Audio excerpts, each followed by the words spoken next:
Film festival ചലച്ചിത്രോത്സവം എന്ന നിലയിൽ മാത്രമല്ല, പുതിയ ഫാഷൻ ട്രെൻഡുകൾക്കും വ്യത്യസ്തമായ വസ്ത്ര പരീക്ഷണങ്ങൾക്കും പേരുകേട്ട വേദി കൂടിയാണിത്. ലോകോത്തര സിനിമകൾ പ്രദർശിപ്പിക്കുന്നതിനോടൊപ്പം തന്നെ ഇവിടുത്തെ റെഡ് കാർപ്പറ്റിൽ തങ്ങളുടെ ശരീരഭംഗി കൂടി പ്രദർശിപ്പിക്കുന്നതിനുള്ള വേദി കൂടിയായിട്ടാണ് ചലച്ചിത്ര പ്രവർത്തകർ ഈ ചലച്ചിത്രമേളയെ കാണുന്നത്. പലപ്പോഴും കാൻ ചലച്ചിത്രമേളയിലും ഗ്രാമി അവാർഡ് ദാന ചടങ്ങിനും ഓസ്കാർ പുരസ്കാര ചടങ്ങിനും ഒക്കെ എത്തുന്ന നടിമാരും നടന്മാരും ധരിക്കുന്ന വസ്ത്രങ്ങൾ വലിയ വിവാദത്തിന് കാരണമാകാറുണ്ട്. റെഡ് കാർപ്പറ്റിൽ ശരീരം മുഴുവനും കാണുന്ന സുതാര്യമായതും സഭ്യമല്ലാത്തതുമായ വസ്ത്രങ്ങൾ ധരിച്ച് പലരും എത്തിയ ചരിത്രവുമുണ്ട്. ആഗോള മാധ്യമങ്ങൾ ഒത്തുകൂടുന്ന വേദി കൂടിയാണ് കാൻ ഫിലിം ഫെസ്റ്റിവൽ.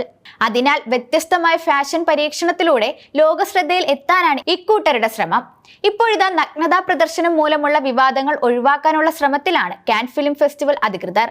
ഇനി മുതൽ ഫെസ്റ്റിവലിന്റെ റെഡ് കാർപ്പറ്റിൽ നഗ്നതാ പ്രദർശനവും ഓവർസൈസ് വസ്ത്രങ്ങളും അനുവദിക്കില്ല. ഇതുമായി ബന്ധപ്പെട്ട പുതിയ മാർഗനിർദ്ദേശങ്ങൾ ഫെസ്റ്റിവൽ അധികൃതർ പുറപ്പെടുവിപ്പിച്ചിരിക്കുകയാണ്. കാനിൽ ധരിക്കുന്ന വസ്ത്രങ്ങൾ സംബന്ധിച്ച് മാർഗനിർദ്ദേശങ്ങൾ നേരത്തെ നിലവിൽ ഉണ്ടായിരുന്നെങ്കിലും അത് കർശനമായി നടപ്പാക്കിയിരുന്നില്ല. ഇപ്പോൾ സുരക്ഷാ പ്രശ്നം കൂടി മുൻനിർത്തിയാണ് നിയമങ്ങൾ കർശനമായി നടപ്പാക്കാൻ അധികൃതർ തീരുമാനിച്ചിരിക്കുന്നത്. ഫാഷൻ പരീക്ഷണങ്ങൾ വിലക്കാനല്ല തങ്ങൾ ശ്രമിക്കുന്നതെന്നും നഗ്നതാ പ്രദർശനം ഒഴിവാക്കുക എന്നതാണ് പുതിയ നീക്കത്തിന്റെ ലക്ഷ്യമെന്നുമാണ് ഫെസ്റ്റിവൽ അധികൃതർ അറിയിച്ചിരിക്കുന്നത്. മറ്റുള്ളവർക്ക് ബുദ്ധിമുട്ടുണ്ടാക്കുന്ന വസ്ത്രങ്ങൾ ധരിക്കാതിരിക്കാനാണ് ഈ തീരുമാനമെന്നും അധികൃതർ ഔദ്യോഗികമായി പുറത്തിറക്കിയ പ്രസ്താവനയിൽ പറയുന്നുണ്ട്.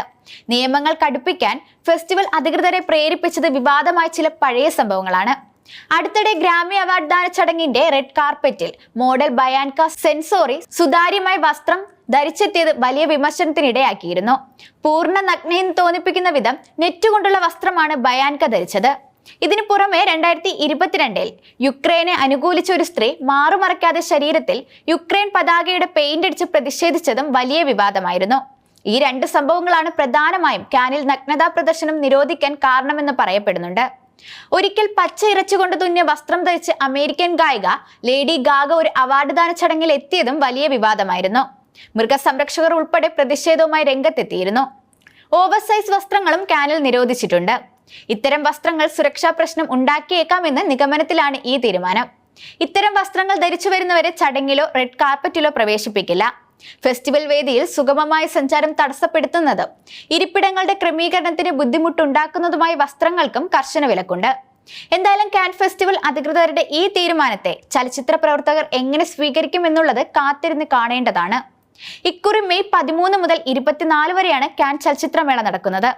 ഇന്ത്യക്കാരിയായ സംവിധായിക പായൽ കപാഡിയ ഇത്തവണ കാൻ ചലച്ചിത്രമേളയിലെ ജൂറി അംഗമാണ്. അതേസമയം കാൻ ചലച്ചിത്രമേളയിൽ ബോളിവുഡ് താരം ആലിയ ഭട്ട് പങ്കെടുക്കില്ല എന്നാണ് റിപ്പോർട്ടുകൾ സൂചിപ്പിക്കുന്നത്. ഇന്ത്യ പാക് സംഘർഷാവസ്ഥയുടെ പശ്ചാത്തലത്തിലാണ് താരം ഇത്തരത്തിലൊരു തീരുമാനമെടുത്തിരിക്കുന്നത്. ഇത്തരമൊരു സാഹചര്യത്തിൽ കാനിൽ പങ്കെടുക്കുന്നത് ശരിയല്ലെന്നാണ് നടി കരുതുന്നതെന്നാണ് റിപ്പോർട്ടുകൾ ഉള്ളത്. അതേസമയം കാനിൽ താരത്തിന്റെ ആദ്യ അവസരമായിരുന്നു ഇത്.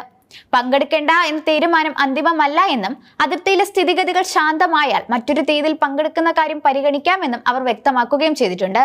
ലോറിയൽ പാരീസിന്റെ ഗ്ലോബൽ ബ്രാൻഡ് അംബാസിഡർ എന്ന നിലയിലാണ് ഫ്രഞ്ച് റിവിയേറയിൽ ആലിയ പങ്കെടുക്കേണ്ടിയിരുന്നത്.